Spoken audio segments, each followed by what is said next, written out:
যখন দেখবেন বৃষ্টি হচ্ছে তখন দোয়া করবেন, দোয়া কবুল হবে ইনশাআল্লাহ। দোয়া করার আগে একবার বলবেন আলহামদুলিল্লাহ, কমপক্ষে একবার বলবেন আলহামদুলিল্লাহি রাব্বিল আলামিন, একবার কমপক্ষে। মানে প্রথমে আল্লাহর প্রশংসা করবেন, তারপর একবার দরুদ পড়বেন আল্লাহুম্মা সাল্লি আলা মুহাম্মাদ ওয়া সাল্লিম, তারপর হাত তুলে দোয়া শুরু করবেন। বৃষ্টি পড়ছে, দোয়া শুরু করে দেন, দোয়া কবুল হবে ইনশাআল্লাহ।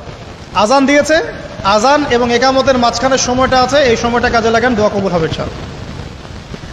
নামাজে দাঁড়িয়েছেন, সেজদায় গিয়েছেন, সেজদায় দোয়া করেন, দোয়া কবুল হবে ইনশাআল্লাহ। প্রশ্ন করে অনেকে যে ভাই সেজদায় কি বাংলায় দোয়া করা যাবে? হ্যাঁ যাবে, যদি আপনার নামাজটা নফল নামাজ হয়। কোন নামাজ হয়? ফরজ নামাজে করবেন না, নফল নামাজে করতে পারেন ইনশাআল্লাহ। সেজদায় বান্দা আল্লাহর সবচেয়ে কাছাকাছি থাকে, এই সময়ে বেশি বেশি দোয়া করতে রাসূল সাল্লাল্লাহু আলাইহি ওয়াসাল্লাম তাগিদ দিয়েছেন। দোয়া করলে ডাইরেক্ট কবুল হবে ইনশাআল্লাহ। পিতা মাতার খেদমত করে দোয়া করেন, দোয়া কবুল হবে ইনশাআল্লাহ। এখন তো পিতা মাতার খেদমত মানুষ করতে চায় না। এটা সেই যুগ যে যুগে পিতা মাতার সাথে দাস দাসীর মতো আচরণ করা হয়। সন্তানরা ভুলে গেছো তোমরা যে তোমরা একদিন পিতামাতা হবা। আমরাও কিন্তু একদিন পিতামাতা হব।